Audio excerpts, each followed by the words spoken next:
Hello everyone, welcome back to my channel. So in today's video will be on this beautiful A-line plait gown, and I made use of 2 years of fabric here for this style, and my child is 8 years by this January. So we're going to go ahead and make this style, and if you haven't subscribed it, please do where to hit on the subscribe button, give me a thumbs up, and Hello let's get everyone, so in straight into today's the video.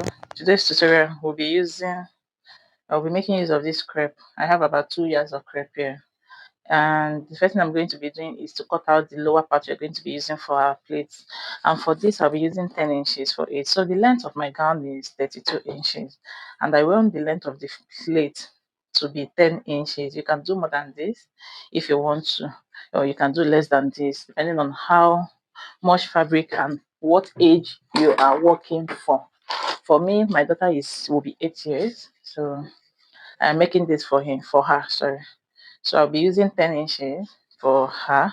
So I'll mark 10 inches and then I'll add 1.5 inches stitching allowance, making it 11.5 inches. So I hope you guys can see this. So I'll just extend this 11.5 inches to here as well, and then to the starting point. 11.5 inches. Then I'll go ahead and cut this out. The reason why I am cutting this out first is so that it doesn't affect, or my cutting doesn't affect this part of it, because I want it to be a long fabric.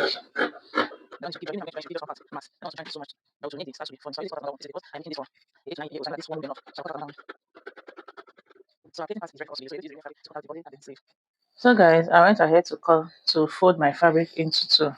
So I want to cut the front body separately because of that stitching that you guys saw at the center. Then we use it to cut out the back. The only difference from the back is the zipper allowance.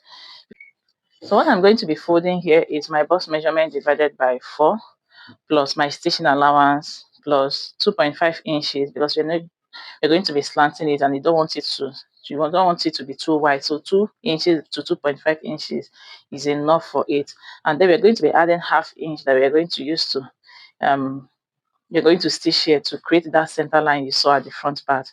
So you get this ½ inch for here, my bust measurement divided by 4, my stitching allowance plus 2 inches to 2.5 inches that we're going to be adding. If you want to add your ease allowance, go ahead and add it. So that's what you're going to be folding. So I'm going to go ahead and fold mine, because I'm going to be adding a zipper allowance to mine. And remember, my fabric is folding into two. So the next thing I'm going to be doing is to take the length of this gown. Remember, we took out 10 inches for the total length. So I'm going to be marking 20 inches. That is, I'm going to be marking 22 inches. That is what is remaining. So 32 minus 10 is 22. So I'll mark 22. So this is our starting point.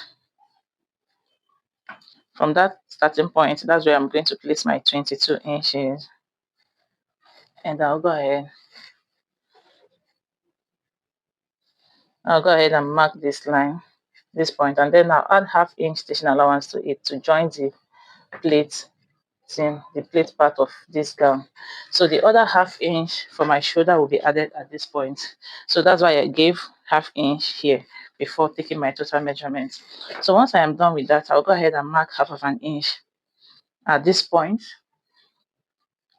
all the way to the end. So that is where our measurement is going to start, and that is where we're going to create that center line that you saw.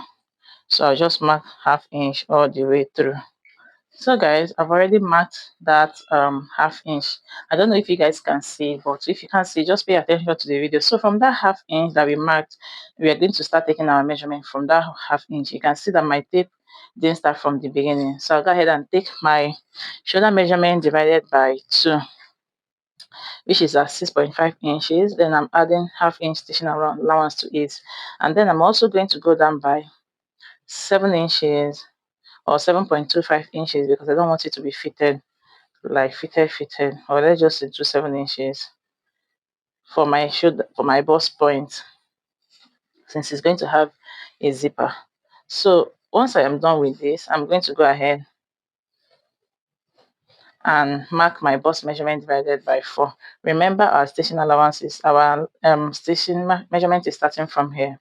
So my bust measurement divided by 4 is about 7.75, sorry. Then I'm adding 1.25 inches. That's for my stitching allowance and for my ease. So that's the mark we have here. And then I'll go ahead and connect my armhole. Then for my bust, my neckline, sorry, remember our measurement is still starting from here. Please don't make the mistake of mixing this. And my neckline, I'm doing 3.5 inches, 3 inches for the width, and then the depth I am doing 3.5 inches. You can reduce yours, but I usually like to give a wide neckline for my daughter, especially the depth measurement, because she doesn't like anything touching her neck whenever she's wearing her clothes. So for my shoulder slope, I'm going down by half of an inch, and then I'll connect it to the starting point. And then I'm going to add my my shoulder stitching allowance here. So that's the essence of adding that 1/2 inch at the starting point. And then I'll bring up my neckline. So this is what we have for our upper body. So I'm going to go ahead and measure whatever I have here. I have about 9 inches. So I'll go ahead and transfer it to this place. Remember not to start from the beginning of the fabric. So I have 9 inches. Then I'll go ahead and add. So I have 9 inches. Okay. Then I'll go ahead and add 2 inches to 2.5 inches. I have 2.5 inches here. And then I'll connect from this point to meet that one.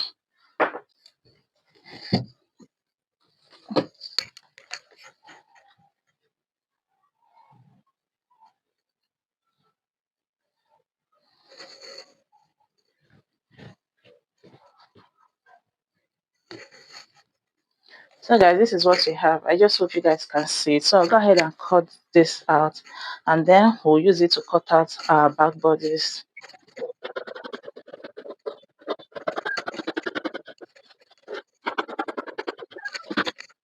So guys, this is what we have at the end of the day. See my stitching allowance, my zipper allowance, I added just 1 inch because this 1/2 inch here at the center front is going to enter into it. So it's going to increase the zipper allowance. So yeah, I considered it before cutting my zipper allowance. I hope you guys get this. So the first thing I'm going to be doing is to stitch down this 1/2 inch that we added here. So I'll go ahead and stitch it down. So guys, I've gone ahead to stitch down this. You can see I use my stitching machine to do that. So the next thing I'm going to be doing is to open up this the back bodies, and then I'll bring in the front bodies. I'll place it front facing front. So this is the effect of the stitching that we just did. When you iron it out, it relaxes very well. So I'll go ahead and place this front facing front, and then I'll go ahead and stitch down my 2 shoulders. Once I am done, I'll go ahead and pipe the neckline. So guys, for the sleeve, I'll cut out the sleeve. If you don't know how to cut out your sleeve, the tutorial is on my channel. Please check it out. So my fabric isn't enough for my sleeve, so I had to join it. I don't know how well this is going to come out. Finger crossed. So this is what I have. So the next thing I'm going to be doing is to go ahead and stitch this or fold it into 2. So you're going to go ahead and fold 1 and then 2 if you don't have a stitching machine. But if you have a stitching machine, you can stitch it and leave it that way, or stitch it and then fold it by half an inch. And I'll do the same thing for this other side. Once I am done, I'll cut out the elastic of my round sleeve elastic. So this is the elastic that I have. If you have the white one, it will even be better. So I'll take out my round sleeve measurement minus 1.5 inches or 2 inches. Then I'll go ahead and place it. You're going to be leaving, by the time you are doing this, you must have done this part. So you're going to be leaving 1.5 inches outward, and then you're going to place your elastic this way. So you're going to stretch it as you stitch. So once you stretch it, you stitch, and then you keep pulling it, you keep stretching it as you stitch all the way to the end. Once you are done with it, it's going to shrink this way. Do you get this? So you stretch it before you stitch. Don't stitch just this way. If you stitch this way, no, it's not going to stretch. So you stretch and then stitch on top of the elastic at the wrong side of the sleeve. So for the bodies, this is the stage we are now. So for my neckline, I know I said you should pipe it if you want to, but for me, I just serged this. I'll go ahead and fold it by half an inch inward and stitch it all the way around. So once I am done with that, you're going to go ahead and attach our sleeve. By then you must have done with the elastic, but just let me just show you guys what you're going to be doing. So before I come back, we must have done all of them. So I go ahead and place this at the beginning of my bodice. I'll pin it down. This is because I don't like stitching, stop and then stitch again. So I'll just pin. This is how I do mine. I'll pin it down and then I'll keep pinning all the way towards the shoulder. Once I am getting to the shoulder, about 1.5 inches away from the shoulder, I will stop. And then I'll do the same thing for this other side. I'll pin all the way towards the shoulder. And as I'm getting to the shoulder line by 1.5 inches, I'll stop. So I'll just pin this down so we can see. So you can see that the remaining excess is at this point. So I'll go ahead and plait this. So I'll just start my stitches from here. I'll stitch all the way. As I'm getting to this place, I'll fold in the allowance and then I'll stitch and to the end. If you don't want yours to be at the shoulder, this excess to be only at the shoulder, you can just skip this part. You stitch and then you make some place into the fabric as you stitch, or you just make sure that the measure part of this fold or this place should be at the shoulder place, at your shoulder area. I hope you get this. So I'll do the same thing for the other side. Then I'll go ahead and stitch the two seam side. So guys, this is the stage we are now. If you have means of ironing, please do it to iron. You can see. So once I iron all this, it lays flat. So this is our sleeve. So I'm just going to open it up this way, and then we're going to go ahead and do front facing front. I'll place it this way. I'll stitch down the zipper allowance. You don't want to plait your zipper allowance, then I'll start making my plates. So if you're going to be plating this way, it should be this way all through.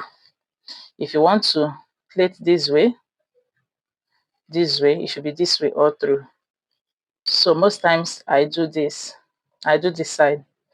So this way, because it's easier for me to do this way. So I don't have my machine pushing this one if I'm plating the other way and spoiling the whole thing. So most times I do this way facing me. So I'll keep, as I'm doing this, I'll be stitching it down. I'll do this all the way to the end. So this is your split depending on how much fabric you have. If you don't have much fabric, please reduce the length of your plate and also give some space so that it will be enough for you. So we're going to go ahead and do this. And also once I am done with this, I'll go ahead and serge the lower part of this gown. So guys, you can see I'm done with these ones. So it's remaining some few pleats under it to complete. So just like I said, I usually pleat towards me to make it easier so that my machine doesn't keep pushing the clothes up. So I just want to show you guys how I do my. So I just hope you guys can see. So I'll plait, and this one that is I'm pushing inside is going to touch the beginning of this one from under. I just know if you understand. So I'm going to push inward and making sure that the start of this one under it is at the tip of this one on top of it. Once you are done arranging it, then you stitch.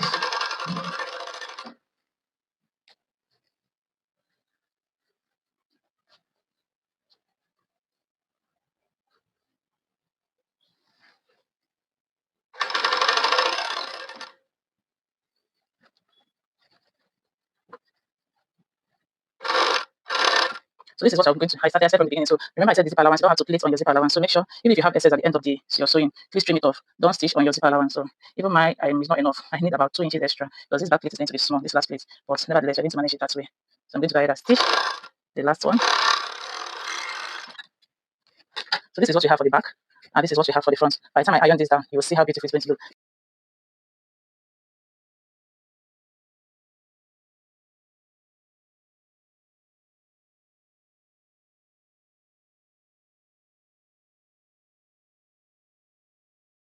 Okay guys, for the bow on the front, I'll be making use of this strap of fabric. For the width of it, I have 2 inches, and then the length it should be as long as you'll be able to make a bow with it. So I'm going to go ahead and fold this beginning side of it, fold over again on the two sides, and then fold at the center.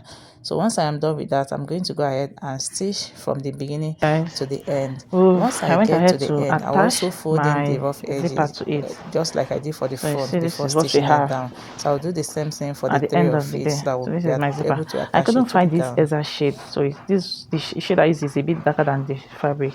So this is what we have, and my daughter tested it. The sleeve is perfect for her.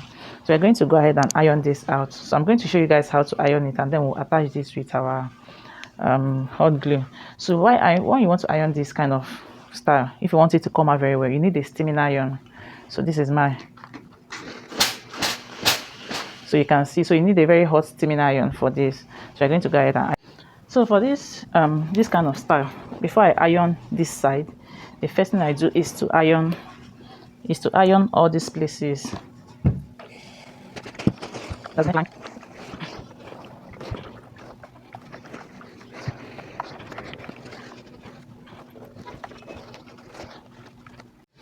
Okay, I'm done with the body. So we're going to go ahead and iron the plates. While ironing mine, I usually start from the back. So when you want to iron, you're going to fold in your place according to how it's coming. Don't fold in too much. So you know how much place that is inside this place, right? So that's what you're going to push in, and then you iron. I just hope you guys can see it. So once you iron, the next one you also arrange it. I just hope I'm not blocking with my hand. So that's how you're going to be arranging it as you're going. I've tried ironing this thing with non-steaming iron, so I had issues with my iron one time, and I tried ironing with a non-steaming iron. It didn't come out well. So for this style, you need a steaming iron so that the place will lay very flat and it doesn't start raising up once you're done. So you arrange and you iron. Please don't mind the water on the clothes. My iron it fell and got broken a bit, so it's leaking a bit. That's why you can see all this water here. It's going to dry afterwards, so I'm not bothered. So that's how you keep ironing until you get to the end. It's not difficult to work. Just take your time. Don't need to be as fast as I am. I've been doing this thing for a long time now, so that's why I don't find it difficult again. So you can see how it's laying flat. So this is all the place. Even if you raise it up, you raise the ground up, it's not going to scatter. It's going to be like this. I'm going to show you guys afterwards. So guys, this is what we have at the end of the day. It's yet to dry from the water from my iron, so you can see even if as I'm moving it around, it's not scattering. So it's going to lay flat like this. As this is the strap of fabric that we made earlier, I even forgot to iron it. So you're going to pick up one, you hold this way, hold it this way, making sure that these two ends are equal. That's the fabric here, this long fabric here and this long fabric here is equal. They are equal. So you hold it this way, and then you create something like this. You cross it over. So when you cross it over, you have this something like circle here, and then you take this one, you push it under into that circle, and then you bring it out like this. So you can just put this way. Once you put it this way, it stays like this. Then you can use your hand and adjust the tail to how long you want the tail to be and how much fabric you want it to be at this end. So you adjust and then you tie it. So I'll do the same thing for this one as well. I can attach this with my cutlet. So apply cutlet at the back here, and then I'll place it this way. And I also like to attach anchor here on these two here, so that it doesn't lose and also it's kept in place. That this notch will make it doesn't lose. Sometimes I find my way to open up this place and put it on there, or you can just put on the tail, two tail, and the two here, just to make sure it doesn't lose at the end of the day.